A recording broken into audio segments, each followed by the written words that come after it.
This update patch will be dropping on the 1st of July, and here is the quick summary for it. Starting off with the change in race mechanics, there will be some adjustment with the pace down mode.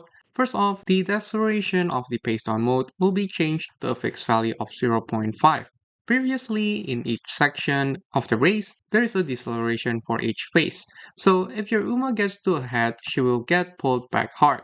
And this is usually what happens if you, for example, get Uma stand on gold ship and you see her fly to the first position only to get dragged back very far. Now, after the update, this punishment is less severe, which basically still doesn't change the fact that we want to chain as many velocity skill as possible, but you get the idea. Besides the deceleration, they also change a bit of the numbers of modifiers in the pace down mode as well on this update. But what you need to know is that now the pace down mode or the PDM is less punishing than it used to be. There will also be a little bit changes with the front runners, specifically the speed up mode of solo front runners. They increase the distance that a solo front can pull away from the pack. Runway basically now are used because they can create a huge gap, dragging the whole room pace. This is 17.5 meters stated in a race mechanics document, and after the update, solo fronts now can do something similar to what runway can do, but it is capped to 12.5 meters. However, they still cannot spot struggle, etc., and it's still not worth it to run solo front. If you want a chariot, a solo runway Suzuka is still definitely better. There will also be updates regarding changes on stats past 1200. I'm pretty sure what they mean here is the helping of the stats after 1200 and how it affects them in the race. I have a full video as well explaining that if you want to check it further. There are also some minor changes to some of the tracks to match the actual racetrack. This will only affect the distance of the straights and corners of the track. Besides the race mechanics, there are also a couple other changes to the careers.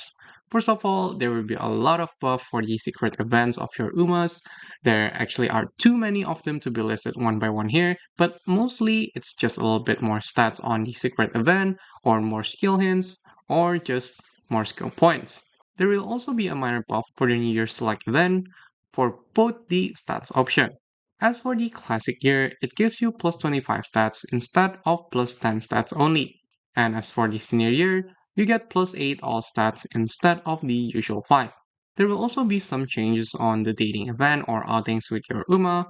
Well, to be honest, we barely do the normal outing because we will have friend support cards in our career runs that manage our mood, but here are the change regardless. Basically, now, if you do a normal recreation, you will get a bonus of a guaranteed fixed state event. So it's simply just extra stats. Also, after the update, if you do a recreation after the classic year, your first recreation is guaranteed to be a crane game. However, this crane game outing can only now occur once per career. Still a nice update, and it definitely helps pressing the recreation button if your mood somehow get wrecked and you don't have any friend support card outing left. There will be a major change in parents' affinity as well. Previously, affinity was counted by how many races that you did, and that includes G2 and G3 races. That is why people were saying that Trackblazer is the holy grail of parent farming and you will do all your parent farms in Trackblazer. Well, that is because you race a lot here and you're guaranteed to have a high affinity on your parents. However, this will no longer be the case, as now they make it simpler by just counting the number of G1 races that you do and not the G2 and G3 races. Each G1 races will give you 3 affinity, so you just need to focus on running as many G1 races as you can do for the highest affinity possible. This also means if you hate running parents in trackbuster scenario, other careers such as URA Finale, Unity Cup, or even the upcoming Grand Life are viable. And it also definitely helps you save time because Trackblazer scenario is the most time consuming scenario.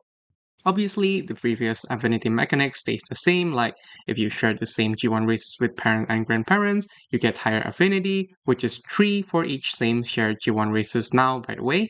So yeah, that's it for the parents affinity change. There will also be some buff for the group support card Passion Zone, which means Throne gets stronger. What you need to know about this is that now Throne Passion Zone can last a bit longer than the usual guaranteed 3 turns. Now it can average about to 4 turns. They also changed one condition of activating Pure Passion Zone. When training together, it used to have a chance to give you the Pure Passion Zone. Now it's changed to when you click the training event, which is also still RNG, but they raised the chance of it occurring. So at the end of the day, it's just a slight buff. It helps you activate more Pure Passion Zone.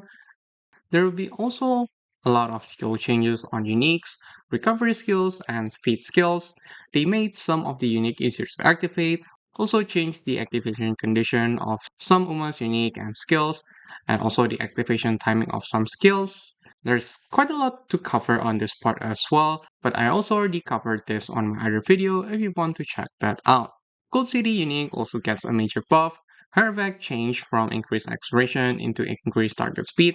This is huge because previously you could activate her unique way too early in the middle part of the race, and it gives zero value because if you activate your acceleration unique not in the late race, you get nothing out of it.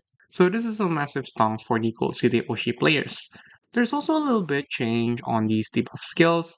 Basically, they made it so that it now only activates when there is an opponent Uma that fulfills the condition, instead of being any Uma that's get rush, for example. It doesn't really change anything too much for the skill, so there's nothing to worry about here. Lastly, we are finally getting the casual outfits for these umamusumes. The way to get it is simply raising the bond level of your Uma to level 11, which actually will take a lot of time to get there, so prioritize your favorite Umas first. Anyways, that's it. That's all you need to know for the upcoming patch update in July. As always, thanks for watching, and I'll catch you guys in the next one.